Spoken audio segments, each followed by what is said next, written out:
Bueno, muy bien. Buenas a todos.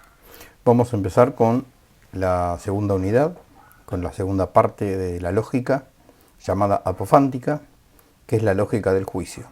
Nosotros venimos trabajando hasta ahora la semiótica como lógica del concepto. La segunda operación de la mente es el juicio. La primera era el concepto, mejor dicho, la acción era la simple aprehensión y el producto era el concepto. La segunda operación de la inteligencia es el juicio y el producto es la enunciación o la proposición. Esta apofántica va a tratar sobre esa acción de juzgar y el producto enunciativo o también llamado proposición. Muy bien. Lo primero que tenemos que decir es que en realidad el juicio, el enunciado, la proposición, es un poco el centro de la actividad intelectiva. ¿Por qué? Porque en realidad todo el movimiento que realiza la inteligencia, todas las operaciones de esta potencia, de esta facultad, tienen como fin emitir un juicio.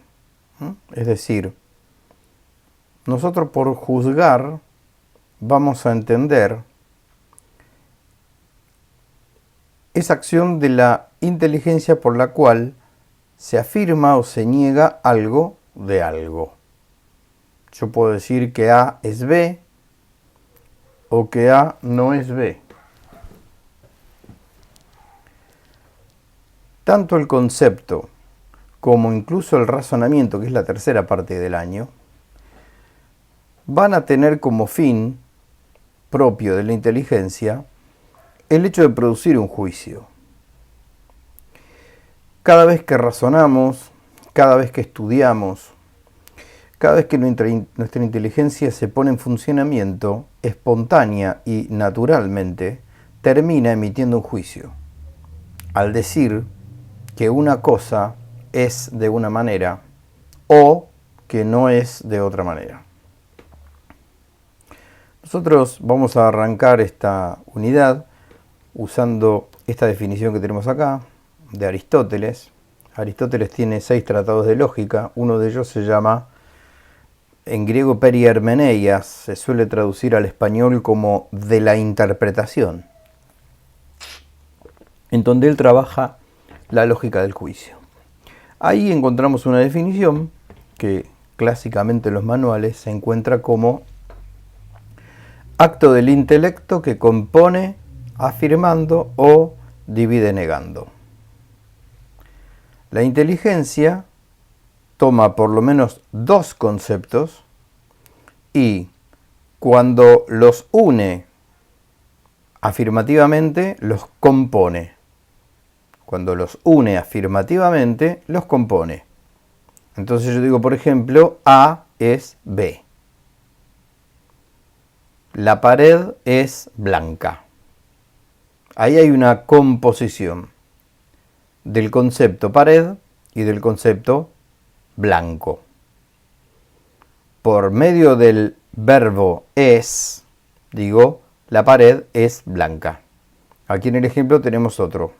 Todo hombre es mortal. Esto es una composición de estos 2 conceptos, hombre y mortal.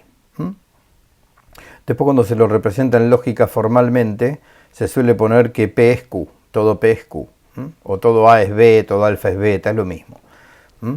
Donde P y Q son los conceptos, en este caso hombre, en este caso mortal, se los compone a través de este verbo es el nexo, el verbo.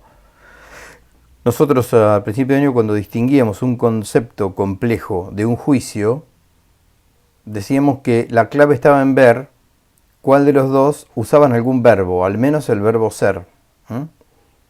Acá en este caso todo hombre es mortal o la pared es blanca.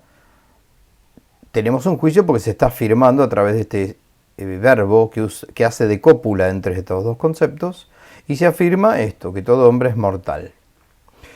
Juicio. Volvemos a la definición de Aristóteles. Juicio. acto del intelecto que compone afirmando o divide negando. Estas son las dos operaciones que la inteligencia hace cuando juzga. Afirmar componiendo o negar dividiendo. Ejemplo, ningún hombre es inorgánico. División. Es decir, el concepto hombre ahora, en vez de componerlo, lo divido, lo separo. Digo lo que el hombre no es. Y digo que no es inorgánico. En realidad este ningún está negando este verbo ser. Ningún hombre es inorgánico, estoy separando los conceptos hombre de los conceptos del concepto inorgánico.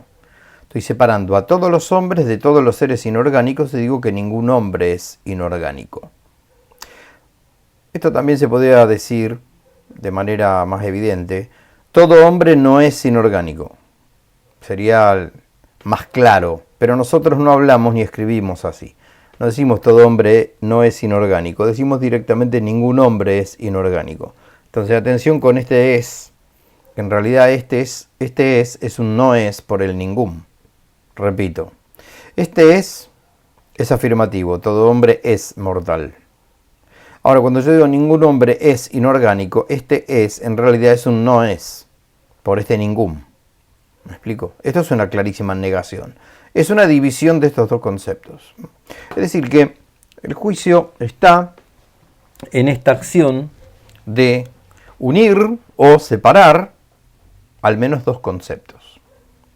Vamos a estudiarlo un poco más filosóficamente. En toda enunciación, en todo juicio, hay una materia y una forma. La materia son los conceptos. S y P, hombre y mortal. P es el predicado, por eso se hace S y P. P es el predicado de S. Mortal es el predicado de hombre, es lo que yo predico, lo que yo digo del concepto hombre, digo que es mortal. P es una forma que determina a S.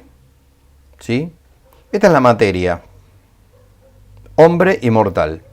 Y una forma. La propia composición o división realizada. ¿Cuál es la forma acá? El I. Perdón. El es. Vuelvo a repetir. Acá lo formal es el verbo. Si es afirmativo o si es negativo. Está componiendo o dividiendo la relación que puede haber entre estos dos conceptos. Ahí pusimos, la composición o división está generalmente realizada por el verbo ser o el verbo no ser. Puede haber juicio con enunciación virtual. Por ejemplo, llueve. En una de las ejercitaciones que hicimos las semanas anteriores, yo jugué un poquito con eso. Ustedes tenían que determinar entre concepto, juicio o razonamiento. Y creo que uno de los ejemplos que usé fue la palabra lluvia. Y muy bien pusieron que lluvia era un concepto. Mientras que llueve es un juicio. ¿Sí? ¿Por qué? Y bueno, porque hay una afirmación. Llueve es una conjugación del verbo llover. Llama la atención porque no hay dos palabras, es decir, la materia, acá, dijimos que tiene que haber por lo menos dos conceptos, no hay dos conceptos explícitamente, porque llueve es una sola palabra.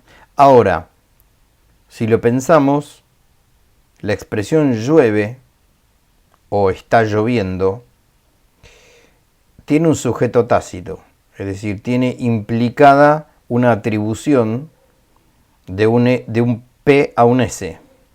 ¿Por qué? Cuando yo digo llueve, estoy presuponiendo que acá llueve, en este momento llueve, aquí donde estamos llueve. No lo decimos, pero lo pensamos. La clave, vuelvo a repetir, está en ver si hay o no hay una conjugación verbal. Cuando hay una conjugación verbal, por más que haya una sola palabra, hay un juicio. Muy bien, por eso que se habla de enunciación virtual. Pero siempre es juicio. Siempre es juicio. Bueno, esto lo vamos a dejar un poco. Muy bien, entonces repasamos. Juicio es el acto del intelecto que compone afirmando o divide negando.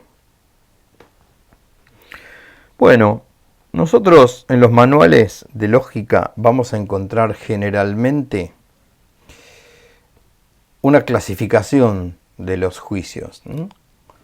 De acuerdo a cómo estén expresadas ya las afirmaciones, ya las negaciones, vamos a poder decir que hay distintos tipos de juicios. Y en esto va a estribar el estudio de esta apofántica, de esta lógica del juicio. Por lo menos la que vamos a hacer nosotros, que tiene un perfil filosófico, porque estamos en un profesor en filosofía. Bien. Clasificación de los juicios. Nosotros vamos a clasificar a los juicios por 4 nociones, por 4 grupos. De acuerdo a la cantidad, de acuerdo a la calidad, de acuerdo a la relación y de acuerdo a la modalidad. A la cantidad, a la calidad, a la relación y a la modalidad. Ahora nos vamos a meter en cada uno de ellos. Bueno, ¿cómo se clasifican los juicios de acuerdo a su cantidad? Bueno, lo que solemos tener en cuenta para clasificar a los juicios de acuerdo a su cantidad es de qué porción extensiva del concepto que está oficiando de sujeto expresa el juicio. Vuelvo a repetir. Esos 2 conceptos que generalmente tiene un juicio como mínimo, 2 conceptos. El concepto que oficia de sujeto, tenemos que ver cuán extensivo es en el juicio. Nosotros estudiamos que los conceptos, además de tener comprensión, tenían extensión. La extensión era a qué cantidad de realidades se podía extender ese concepto. Vamos al ejemplo, por ejemplo, de todos los mamíferos son vertebrados. El sujeto acá es mamífero, ¿sí? Y el predicado son vertebrados. Estos son los 2 conceptos que está trabajando este juicio. Todos los mamíferos son vertebrados. El sujeto es mamíferos. Dijimos nosotros que la cantidad se analizaba de acuerdo a la extensión que el sujeto tenía. Cuando dice el juicio que todos los mamíferos son vertebrados, ¿a qué cantidad, a qué extensión del sujeto se está refiriendo el juicio? A eso nos tenemos que fijar, ¿eh? ¿A cuántos seres se extiende el sujeto? Bueno, en este caso a todos los mamíferos. Por eso que todos los mamíferos son vertebrados, es un juicio universal. Ahí pusimos, el concepto predicado se extiende a todos los miembros del sujeto. Es decir, el concepto vertebrados se le aplica a todos los mamíferos. No digo, hay mamíferos que son vertebrados, o algunos mamíferos son vertebrados, o se da que a veces los mamíferos son vertebrados. No, digo que todos los mamíferos, siempre, todos, el todos es la clave para entender que el juicio tiene una cantidad universal. Cada vez que veamos el todos atribuido cuantitativamente al sujeto, estaremos ante un juicio de tipo universal. Todos los mamíferos son vertebrados. Muy bien. Para seguir con la clasificación de acuerdo a la cantidad, observando siempre el cuantificador que tiene el sujeto, podemos ver casos en donde los juicios no sean universales, sino que sean particulares. El juicio será particular cuando la extensión del predicado se limite a algunos miembros del sujeto, no a todos, a algunos. Por eso el ejemplo de juicio particular es: algunos días son lluviosos. No estoy diciendo que todos los días son lluviosos y mucho menos que ningún día es lluvioso. Estoy diciendo que algunos días son lluviosos. De todos los días que existen, una parte de ellos son lluviosos. Por eso el juicio se le llama particular. porque se refiere a una parte del sujeto. El sujeto concepto días, al sujeto días se le aplicará a una parte de esos sujetos la predicación de que son lluviosos. Por eso es un juicio particular. Vuelvo a repetir que la clave de la distinción para ver si un juicio es universal o es particular, hay que ver qué palabra, qué cuantificador se le pone al primer concepto, que generalmente es el sujeto. ¿Sí?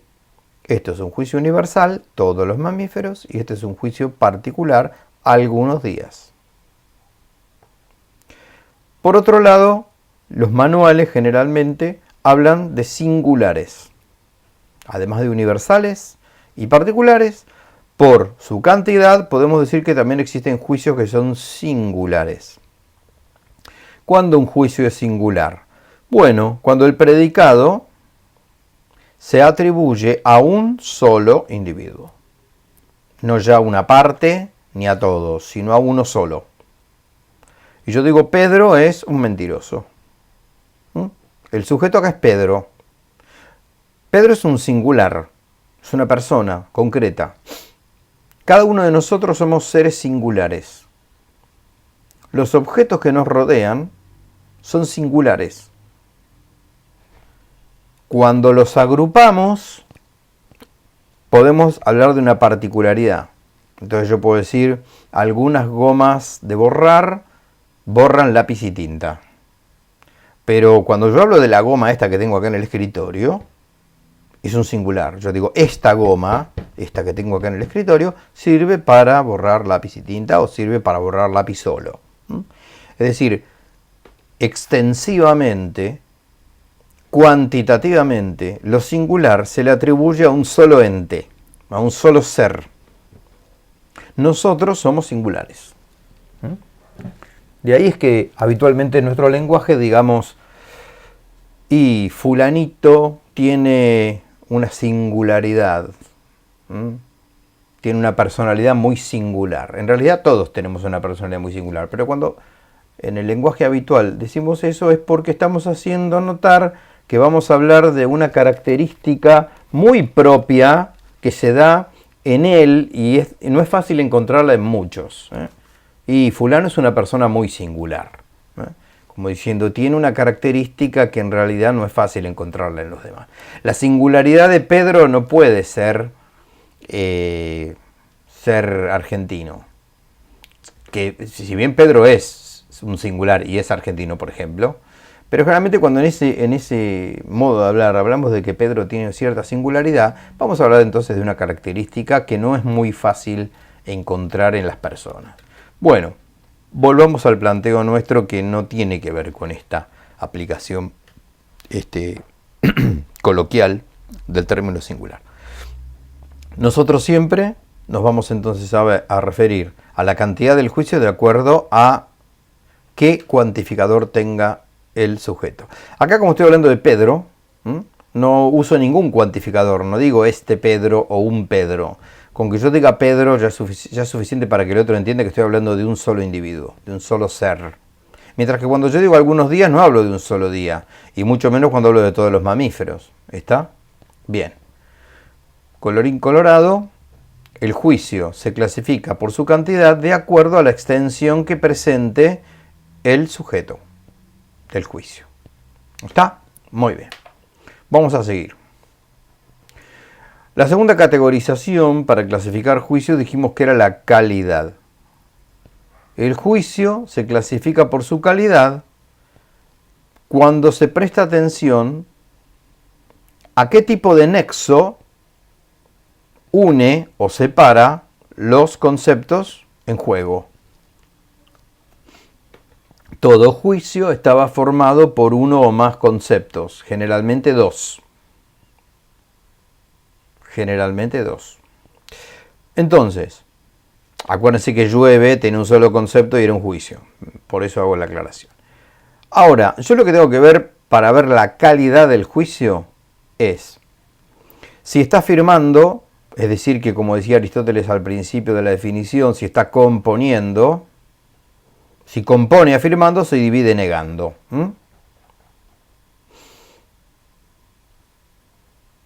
Estoy usando este apunte un poco amarillo, ya tiene algún tiempo en mi carpeta, por falta de pizarrón. Si tuviéramos en clase, uso el pizarrón.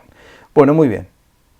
Decíamos, el juicio puede clasificarse por su calidad respecto a si afirma o niega. Vamos hasta ahí. Vamos hasta acá. Entonces, por ejemplo, digo A es B.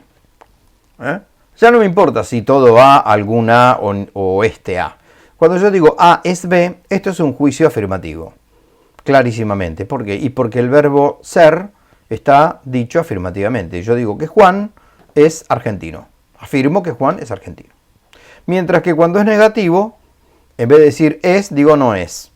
A no es B. El átomo no es simple. Muy bien. Podría haber dicho Juan no es argentino. Lo mismo. Quise variar un poco la materia. En realidad, en lógica se habla materialmente. Juan es argentino. El átomo no es simple. Eso es hablar materialmente. O lo que hace la lógica específicamente es hablar formalmente. Porque la lógica es acuérdense ustedes que es un estudio formal del pensamiento. Entonces, yo puedo decir directamente que un juicio afirmativo se formula con A es B o P es Q. Eso también figura en los manuales. No ponen A primero, sino que ponen P, es lo mismo. A es B es afirmativo, A no es B es negativo. Después lo bajo a una materia concreta y hablo de que Juan es argentino o de que el átomo no es simple para que nuestra inteligencia entienda mejor con un ejemplo, aclare la cosa con un ejemplo. ¿Sí?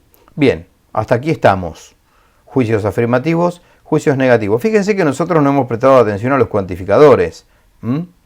Porque en el caso de Juan es argentino sería un singular si lo estudiáramos desde la cantidad. Pero acá estamos estudiando la calidad. Bien, juicios infinitos. Estos son raros, pero figuran en todos los manuales. ¿Por qué son raros? Y porque generalmente no pensamos de esta manera y no escribimos ni hablamos de esta manera. Pero vamos a estudiarlos igual porque en los tratados de lógica están. ¿Cuándo un juicio es infinito? Bueno, cuando en realidad no es ni afirmativo ni negativo.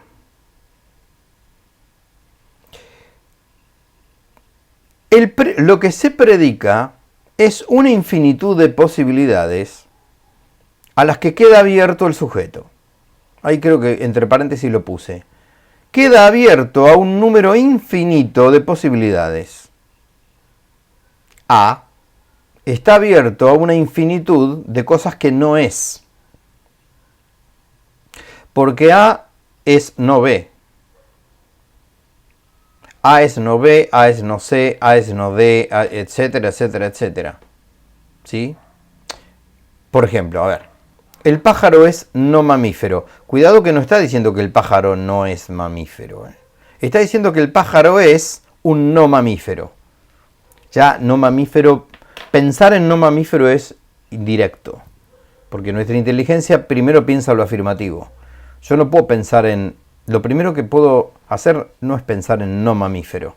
Yo para entender qué es no mamífero, tengo que primero pensar en mamífero. Pues yo no entiendo qué es mamífero, menos voy a entender qué es no mamífero.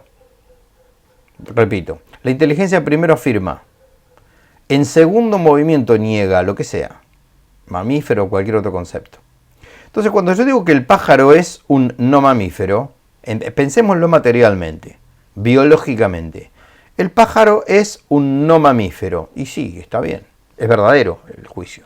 ¿Por qué? Y porque el pájaro es un ovíparo, nace de huevo. No es mamífero. Pero es todo lo que... es muy difícil explicarlo esto. Está abierto a una negación de todo aquello que él no sea. Ahí está la infinitud. Porque el pájaro es no mamífero, es no vegetal, es no mineral, es no invertebrado, es no silla, no mesa, no persona. Tiene un montón de cosas que es no. No se embarullen mucho con esto porque lo estoy dando teóricamente. No vamos a aplicarlo demasiado. Algún ejercicio le voy a poner un infinito, pero téngalo en cuenta. Téngalo en cuenta porque en las bibliografías se lo van a encontrar esto, ¿sí? Nosotros básicamente vamos a trabajar con esto, con afirmación y negación. ¿Sí? Bueno, lo presento porque estamos justo en los juicios que se clasifican por su calidad. Muy bien. Bueno, casualmente el tema que sigue a esta clase, que no es de esta clase sino de la semana que viene, nosotros la semana que viene vamos a estudiar los juicios categóricos clásicos. Los juicios categóricos clásicos casualmente van a combinar estas dos cosas que acabamos de ver, la calidad y la cantidad. Nosotros vamos a estudiar juicios universales particulares, afirmativos y negativos en un gran tema que se llama juicios categóricos clásicos. ¿Sí? Bueno, ahora vamos a ver más características de la clasificación de los juicios, pero esto un poco entre paréntesis, va, como anuncio del próximo tema. Muy bien. Tercer manera de clasificar juicios. Vuelvo a repetir que estamos clasificando juicios. Clasificación de los juicios. Primero vimos clasificarlos por su cantidad, luego por su calidad y ahora nos toca clasificarlos por su relación. Por su relación. Muy bien. ¿Cuándo los juicios se clasifican por su relación? Bueno, cuando se observa lo siguiente. Si lo que se expresa judicativamente, ya sea afirmativo o negativo, se afirma sin condición previa o bajo una condición anterior al juicio. Repito, la relación que guardan los conceptos que se enuncian en un juicio pueden llegar a afirmarse o a negarse judicativamente bajo alguna condición o sin ninguna condición. Vamos a este último caso que acabo de decir, sin condición. Cuando un juicio se afirma o se niega sin condición alguna, es decir, se le aplica el predicado al sujeto sin que haya una condición previa, a ese juicio se le va a llamar categórico. Juicios categóricos. ¿Por qué digo A es B? En este caso afirmo que A es B. Afirmo categóricamente que A es B. Ejemplo, el aire es pesado. Eso es una afirmación, en este caso, categórica. Atención con esto. Esto es un apunte mío, lo tendría que yo corregir, ¿no? Porque en realidad el categórico no solamente afirma. El categórico también puedo negar. Yo digo A es B, afirmo categóricamente. Pero también puedo negar categóricamente. Puedo decir A no es B. ¿Me explico? Suele aparecer con frecuencia el error en los alumnos cuando empiezan a estudiar este tema, que creen que lo categórico es siempre afirmativo. No. Lo categórico puede ser tanto afirmativo como negativo. Es decir, cuando nosotros vamos acá a un juicio clasificado por calidad, afirmativo o negativo, yo a su vez puedo ver si se afirma o se niega categóricamente o hipotéticamente. En este caso, que pusimos hoy acá, Juan es argentino, es afirmativo y además categórico. Y cuando digo el átomo no es simple, es negativo y además categórico. Vamos a explicar cuando un juicio es hipotético y yo creo que eso por contraste va a reforzar más la idea de juicio categórico.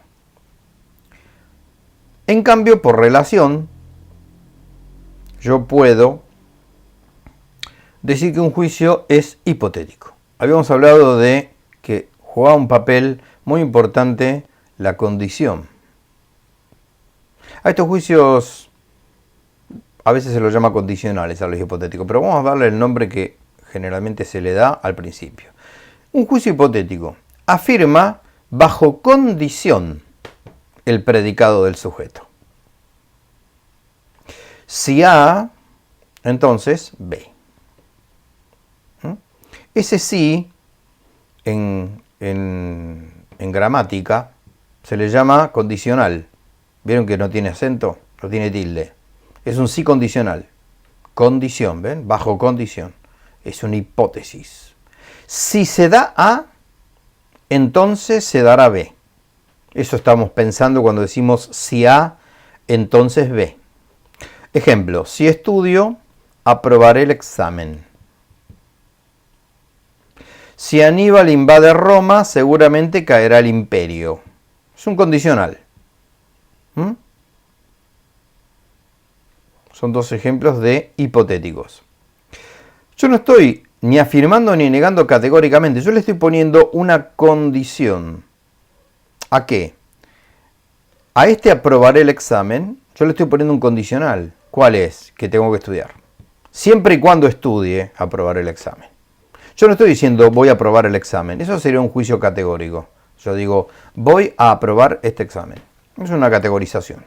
O si digo no voy a presentarme este examen, es una categorización negativa en ese caso. Pero siempre categorización. Ahora, si yo digo si estudio, voy a aprobar el examen, estoy poniendo el juicio aprobar el examen bajo la condición de si estudio aprobar el examen.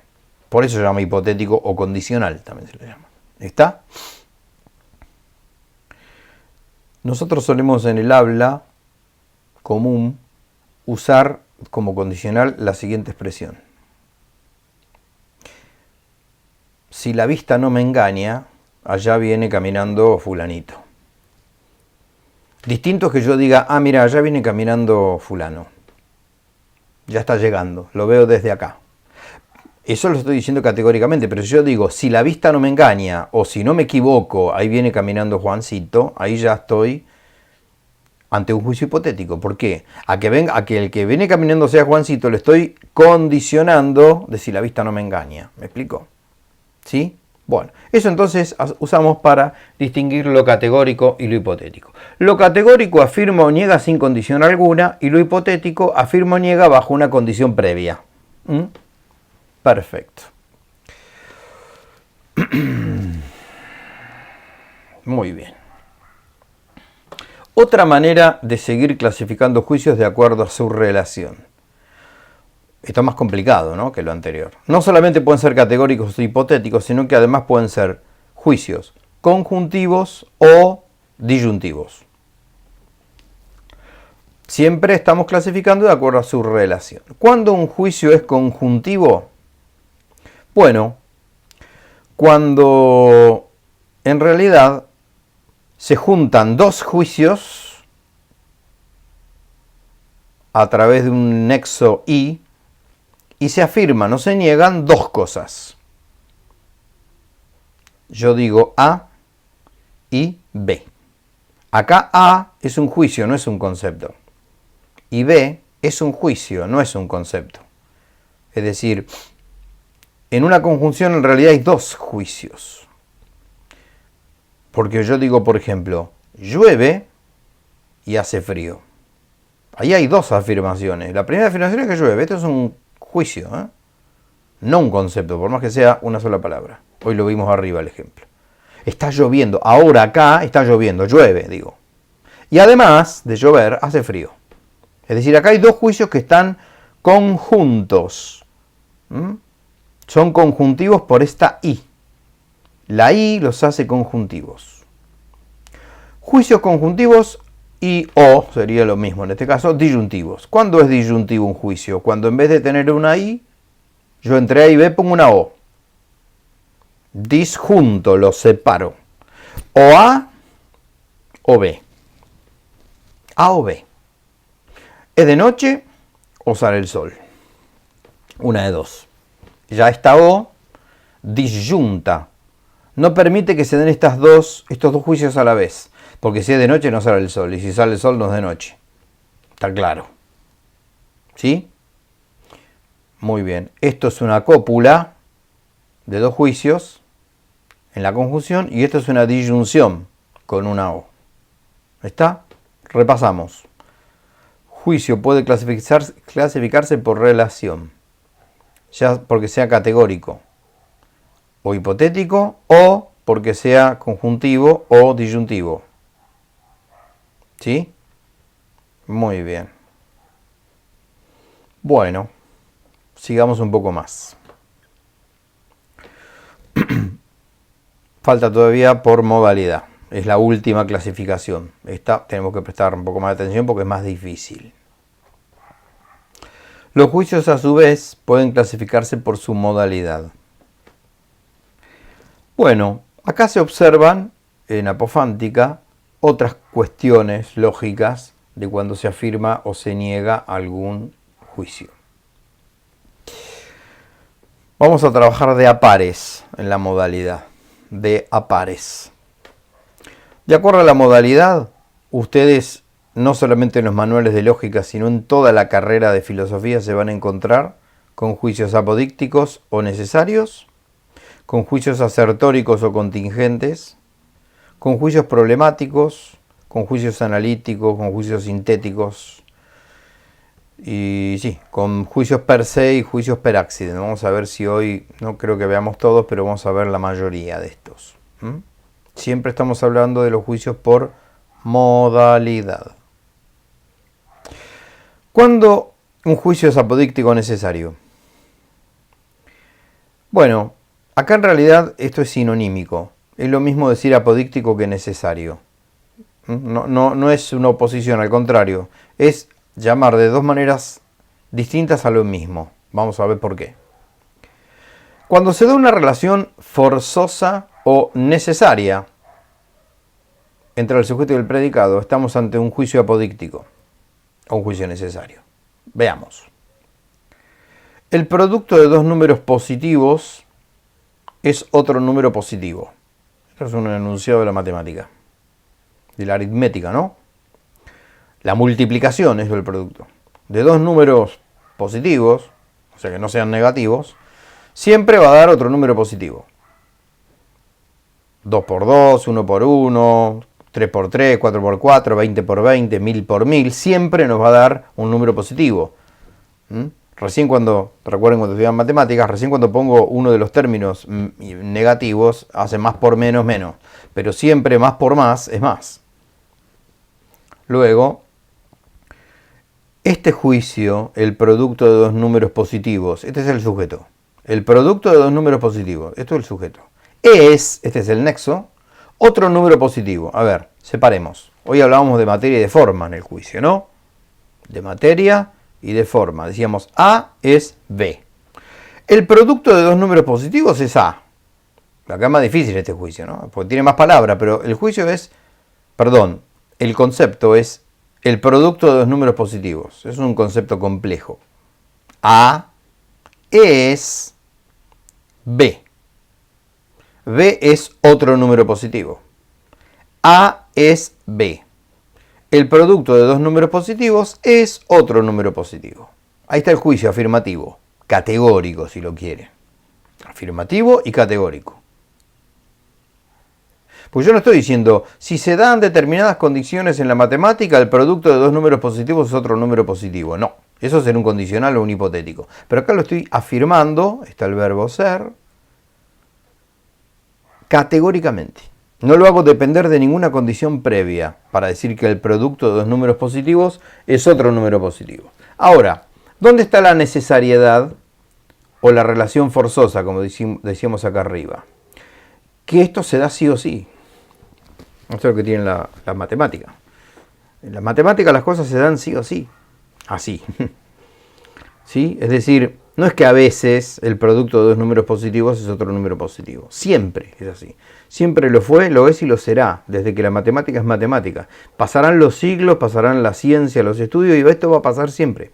Desde que los griegos pensaron la matemática y los árabes pensaron la matemática, esto es así.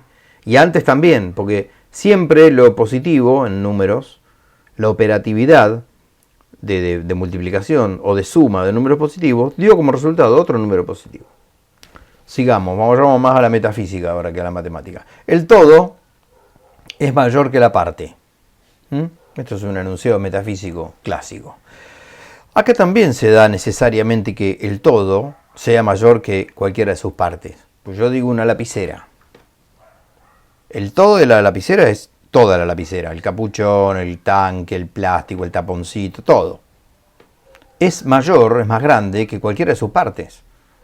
Toda la lapicera es más grande que el capuchón. Toda la lapicera es más grande que el tanquecito de tinta. O que cualquiera de sus partes. Esto se da necesariamente. El todo es mayor que la parte. Otra de geometría. La suma de los ángulos interiores de un triángulo es siempre 180 grados. Esto es un juicio apodíctico. Se le puede decir apodíctico o necesario, es lo mismo, ¿eh? Por eso pusimos O acá. No porque sean cosas que se oponen, como pasaba acá. ¿Es de noche o sale el sol? Acá hay una disyunción excluyente. Eso no lo vamos a ver, pero lo explico porque en lógica se habla así, ¿no? Esto A o B, es de noche o sale el sol, es una disyunción exclusiva. Excluye uno del otro. Si se da uno de los dos, el otro no se da. Mientras que acá no. Acá la O es como un sinónimo. Es lo mismo decir apodíctico que necesario.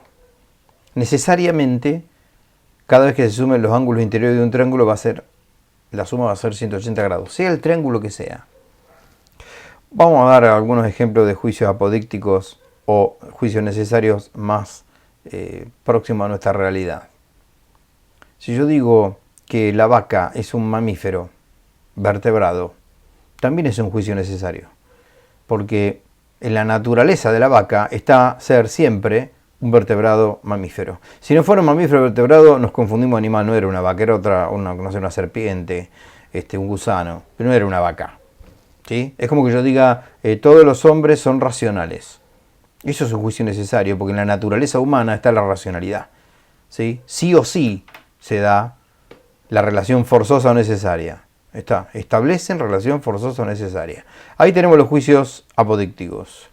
En cambio, los juicios asertóricos, o también llamados contingentes, ya establecen una relación de hecho, no una relación forzosa, no una relación necesaria, sino una relación que se da si se da, y si no se da, no se da, entre A y B. Puede darse como no. ¿Ven? Vamos a los ejemplos. Acá puse, Mariana está sentada al lado de Pablo. Imaginemos que estamos en el aula y Mariana, una compañera, está sentada al lado de otro compañero que se llama Pablo. Es un juicio, sí. Mariana está sentada al lado de Pablo. Es un juicio afirmativo, es afirmativo. Es categórico, no le pongo ninguna condicionantes. Pero no es apodíctico ni necesario, sino que en realidad es asertórico contingente. ¿Por qué? Porque yo puedo afirmar esto por el hecho de que Mariana hoy se sentó al lado de Pablo. Puede ser que mañana no se siente al lado de Pablo, se siente sola, se siente aparte. ¿Está? Los juicios asertóricos o contingentes pueden darse como no. Los de acá arriba, los apodícticos necesarios, no puedo decir nunca que puede darse o no. Nunca puede darse que el todo no sea mayor que la parte. Ni que la suma de los ángulos interiores de un triángulo no sea 180 grados. Jamás puede pasar eso. Y sí puede pasar que Mariana no se siente al lado de Pablo. Se ha sentado de hecho hoy, y lo puedo decir, Mariana está sentada al lado de Pablo. Es un juicio contingente. Otro que pusimos acá abajo, las mujeres de La Plata son muy elegantes, eso dicen, ¿no? Bien, las mujeres de La Plata son muy elegantes. Supongamos que esto sea cierto. También es un juicio contingente, porque tranquilamente podrían no ser elegantes. Serían platenses, serían mujeres, pero bueno, vestirían de una manera que no podríamos afirmar categóricamente este juicio. No hay necesidad de que una mujer sea elegante. La mujer puede ser elegante. No hay necesidad de que Mariana se siente al lado de Pablo. Puede sentarse al lado de Pablo.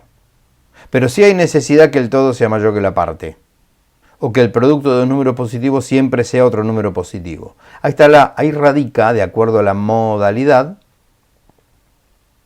la diferencia entre un juicio apodíctico y un juicio asertórico. La diferencia entre un juicio necesario o un juicio contingente. ¿Sí? Ustedes van a estudiar en filosofía, sobre todo en metafísica, que las relaciones necesarias son sí o sí. No pueden no darse entre dos cosas.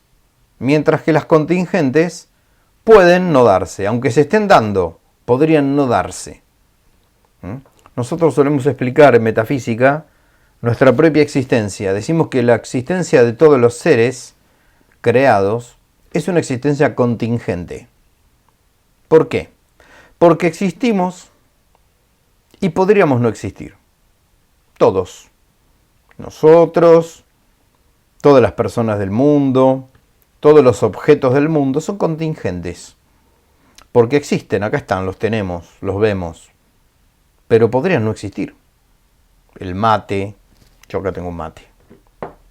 La computadora, la lapicera que ustedes estén usando para tomar apunte. Existe, ahí está, la compraron, anda. Pero podría no existir. Es más, la mayor parte de la historia de este universo no han existido ni nuestros mates ni nuestras lapiceras. Son contingentes. Hay un solo ser en metafísica que existe necesariamente, que es Dios, el ser infinito, el ente infinito, dice la metafísica. Cuando estudien las 5 vías de Santo Tomás, para demostrar la existencia de un ser principio y fin de todas las cosas, la tercera vía estudia casualmente la necesariedad de un ser y la contingencia de toda la creación.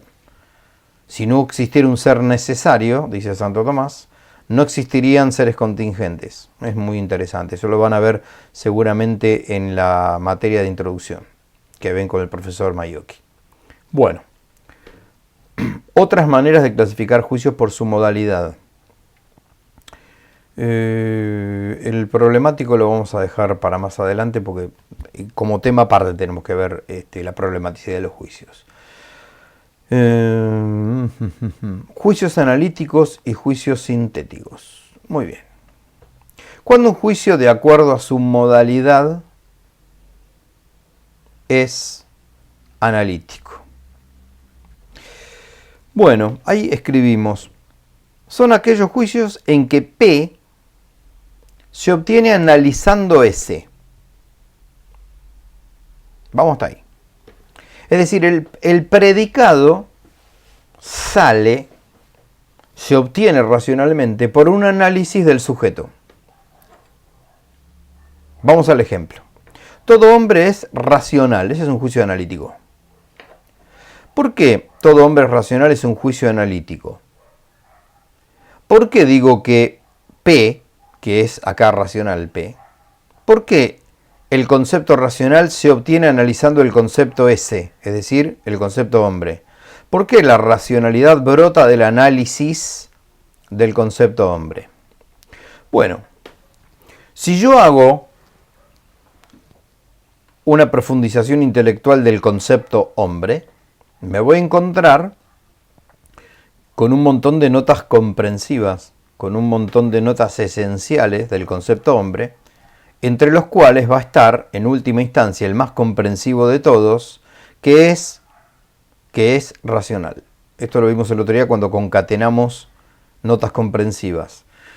Yo analizo el concepto hombre y veo que es un ente, que es un ser viviente, que es mamífero, que es vertebrado, que es real, que es corpóreo, y que además es un ser racional, porque está dotado de inteligencia y de voluntad.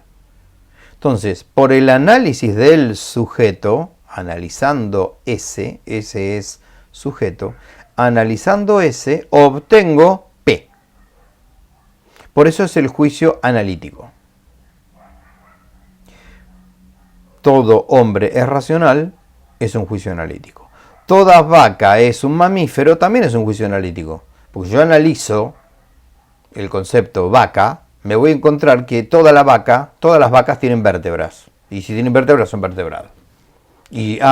Mamíferos. Dije, bueno, estudio su aparato reproductivo y veo cómo traen un ternero al mundo y me doy cuenta que es un mamífero. ¿Sí? Muy bien. A ver qué pusimos acá. El P racional ya está implícito en el S. Bueno, está bien, es lo que dije recién. Es decir, otro rasgo del juicio analítico. El predicado está implícito en el sujeto, está dentro del sujeto. Si yo lo analizo, por eso se llama analítico, yo analizo el sujeto, brota naturalmente el predicado, ya que este se define como animal racional. Por eso no es necesario confrontarlo con la experiencia. Atención con esto. Atención con esto. Estos juicios analíticos son además a priori. Los juicios analíticos además y son a priori. ¿Cuándo un juicio es a priori? Acá pusimos, cuando es independiente de la experiencia. Lo a priori de la racionalidad del hombre es anterior a la experiencia de hombre. ¿Por qué? Porque si bien yo puedo experimentar la racionalidad de un ser humano, yo tengo un ser humano delante mío y para comprobar su racionalidad le hago una pregunta. Y cuando le hago una pregunta, este hombre que tengo aquí adelante me contesta la pregunta. Bien o mal, no importa. Pero cuando me escuchó la pregunta y me respondió a la pregunta, ahí corroboró la racionalidad. Pero esto no quiere decir que la racionalidad de todo ser humano se funde en la experiencia que yo pueda tener con todo ser humano. ¿Por qué? Y porque la racionalidad del hombre se desprende de cualquier hombre, aunque yo no lo tenga frente a mí y le pueda hacer una pregunta. Es decir, no depende de la experiencia que yo tenga de un hombre para saber que es racional. Del mismo modo que si yo digo que el hombre es un animal y que el hombre es un ser viviente, tampoco tengo que ir a experimentar a ver si este hombre es un ser viviente o si es un animal. Yo ya sé que cualquier hombre, cualquier ser humano, va a ser un ser viviente. Si no es un ser viviente, no es un ser humano. Si no es un ser viviente, será un cadáver, pero ya no es un ser humano. Es el resto de un ser humano. Cuando yo me entero del nacimiento de un ser humano, de un pariente que tuvo, la señora tuvo familia, no me pregunto si es vertebrado o si es mamífero. Me pregunto cómo se llama. Me pregunto si nació bien, si el parto fue un parto feliz, si no tiene ningún problema neonatológico, pero no me pregunto nada de lo que está dado a priori, porque a priori, ojo que a priori no quiere decir anterior, como a veces nosotros en el lenguaje habitual decimos que usamos el a priori como algo anterior, no, a priori quiere decir que no se funda en la experiencia, que no es necesario confrontarlo con la experiencia. Yo sé que todos los hombres son racionales, aunque no conozca a todos los hombres, yo no puedo tener experiencia de todos los hombres, ¿cómo hago? Creo que somos 6.000 millones de seres humanos, 7.000 millones en este momento en el planeta. No puedo tener experiencia de los 7.000 millones. Ahora, yo sé perfectamente que esos 7.000 millones son racionales. ¿Por qué? Porque la racionalidad es un dato a priori del concepto hombre. ¿Sí? Muy bien. A diferencia de los juicios analíticos, ¿por qué puse analíticas? Por el fundamento de la conexión es analítica. Bueno, juicios analíticos, juicios sintéticos. ¿Cuándo un juicio es sintético? Repito que estamos analizando los juicios por la modalidad. ¿Cuándo un juicio es sintético en vez de analítico? Bien, son aquellas proposiciones en que P, el predicado, no se obtiene por el análisis de S. Pues está fuera de él. ¿De quién? Del sujeto. Yo analizando el sujeto no obtengo el predicado del juicio. Vamos a un ejemplo. La pared es verde. La pared es verde. Es un juicio sintético. No es un juicio analítico, es un juicio sintético. Si fuera un juicio analítico, el predicado verde se obtendría del análisis del concepto pared. En el concepto pared.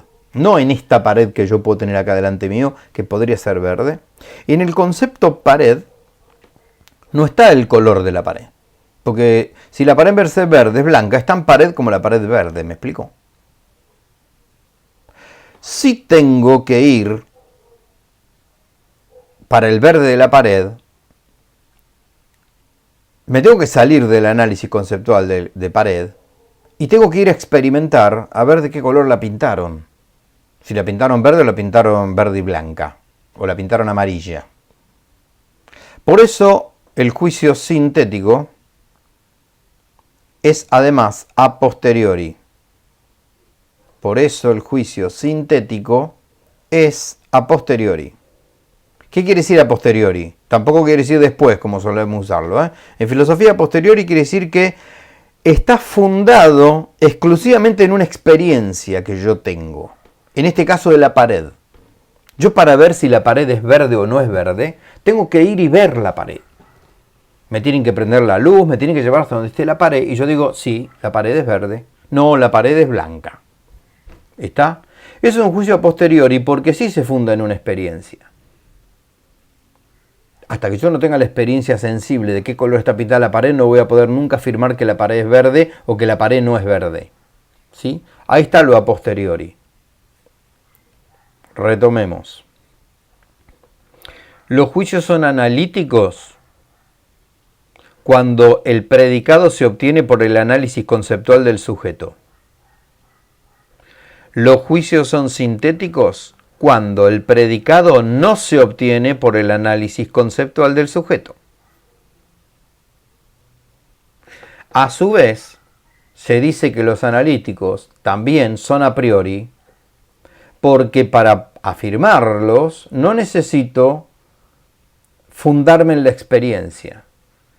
A pesar de que yo pueda tener la experiencia de un juicio analítico, porque si a mí me dicen que la vaca es un vertebrado, yo además puedo ir a una vaca, si es que se deja tocar, tocarle arriba el lomo y ver que tiene las vértebras, y no me dé una patada primero, ¿no? Pero yo puedo corroborar en la experiencia o hacerle un rayo X, una radiografía, si también se deja la vaca, y ver que tiene una cadena, un cordón vertebral. Y entonces corroboro de que es un vertebrado. Pero yo no lo tengo que hacer con todas las vacas eso.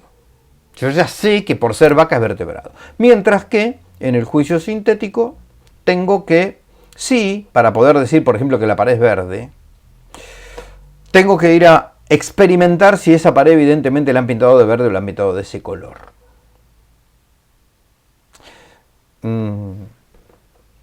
Voy a jugar un poquitito más con los ejemplos como para reforzar las ideas.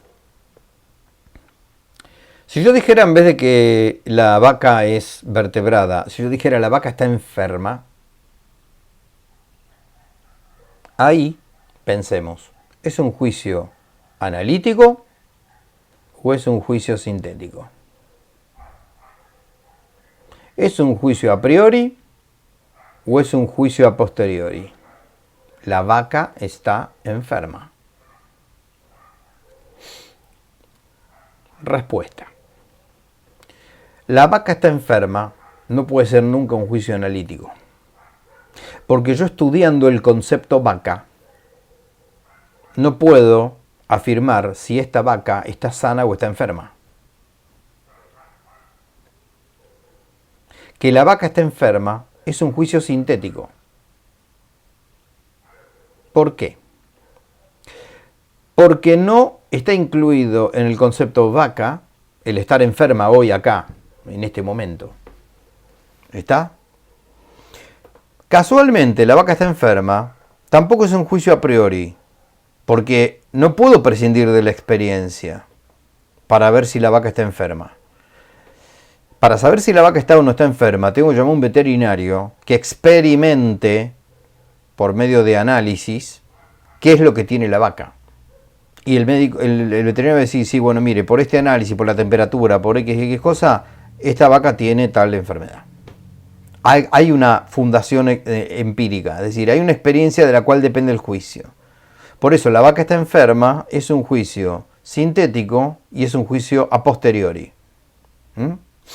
Bueno, vamos a parar acá.